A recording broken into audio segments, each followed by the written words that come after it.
आज बहुत ही महत्वपूर्ण मसले पर हम बातचीत करने जा रहे हैं और वो मसला है आपके मोबाइल का सिम कार्ड।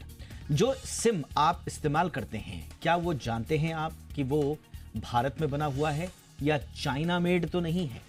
इसी के साथ एक सवाल उभर कर सामने आता है कि अगर आपके पास भारत में बना हुआ सिम कार्ड नहीं है तो फिर वो कहां का है, चाइना का है या कहीं और का? और अगर ऐसा है तो क्या आपका सिम आपके फोन की जासूसी कर रहा है?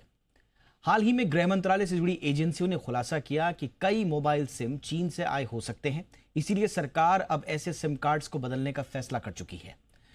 अब सवाल यह है कि आपके फोन में अगर चाइना मेड सिम कार्ड है तो फिर किस तरह के खतरे हो सकते हैं? सिम बदलने के लिए आपको क्या क्या करना पड़ेगा और कितना बड़ा यह चिंता का विषय है भारत के लिए? मैं लौटूंगा खास मेहमानों के साथ, पहले आप देखिए यह रिपोर्ट।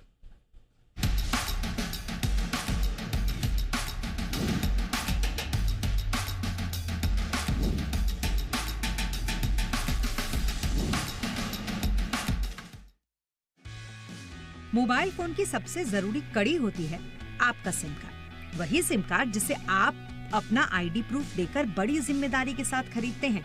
लेकिन अब एक बड़ा खतरा सामने आया है और इसी खतरे को देखते हुए भारत सरकार पुराने मोबाइल सिम कार्ड्स को बदलने की तैयारी कर रही है। देश की सबसे बड़ी साइबर सुरक्षा agency national cyber security coordinator यानी कि NCSC ने देश की बड़ी टेलीकॉम कंपनियों जैसे रिलायंस, जियो, एयरटेल, वोडाफोन आइडिया, इनके टॉप अधिकारियों के साथ बैठक की है।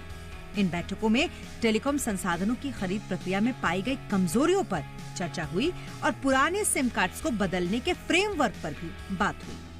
आमतौर पर टेलीकॉम कंपनियां सिम कार्ड्स की खरीदारी ऐसे वेंडर्स से करती हैं जिन्हें ट्रस्टेड सोर्स यानी भरोसेमंद सप्लायर का सर्टिफिकेट मिला होता है। ये वेंडर वियतनाम और ताइवान जैसे देशों से चिप्स मंगवाते हैं और फिर भारत में ही सिम कार्ड को असेंबल, पैक और सीरियलाइज कर मोबाइल सर्विस प्रोवाइडर्स को दे देते हैं। लेकिन जांच में खुलासा हुआ है कि कुछ वेंडर्स ने ट्रस्टेड सोर्स सर्टिफिकेशन का गलत इस्तेमाल किया।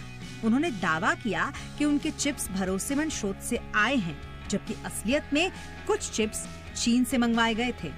मार्च 2021 में डिपार्टमेंट ऑफ टेलीकम्युनिकेशन यानी कि डॉट ने यूनिफाइड एक्सेस सर्विस लाइसेंस में बदलाव किया था। इसके तहत टेलीकॉम ऑपरेटर्स को बिना भरोसेमंद स्रोत से मंजूरी लिए कोई भी उपकरण खरीदने पर रोक लगा दी गई थी। लेकिन जांच में पाया गया कि कुछ वेंडर्स ने इन नियम के लागू होने से पहले और बाद दोनों ही समय में इसका उल्लंघन किया।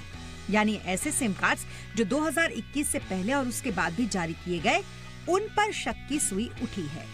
देश की सुरक्षा से कोई समझौता ना हो, इसके लिए सरकार अब ट्रस्टेड सोर्स की अप्रूवल प्रक्रिया को और सख्त करने जा रही है। साथ ही भारत में आने वाले हर टेलीकॉम उपकरण की नियमित जांच और टेस्टिंग अनिवार्य कर दी जाएगी।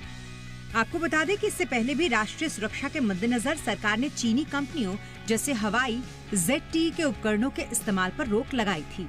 अब हर टेलीकॉम गियर के लिए सख्त सुरक्षा, परफॉर्मेंस और सेफ्टी टेस्टिंग जरूरी कर दी गई है। अगर सरकार पुराने सिम कार्ड्स को बदलने का फैसला करती है तो हो सकता है कि आपको नया सिम लेना पड़े। हालांकि सरकार इस प्रक्रिया को इस तरीके से लागू करना चाहती है कि आम यूजर्स को कम से कम दिक्कत हो। लेकिन एक बात तो तय है कि आने वाले दिनों में मोबाइल नेटवर्क से जुड़ी सिक्योरिटी को लेकर देश में बड़ी सख्ती देखने को मिलेगी और आपका मोबाइल कनेक्शन भी पहले से कहीं ज्यादा सुरक्षित रहेगा। ब्यूरो रिपोर्ट, जी मीडिया।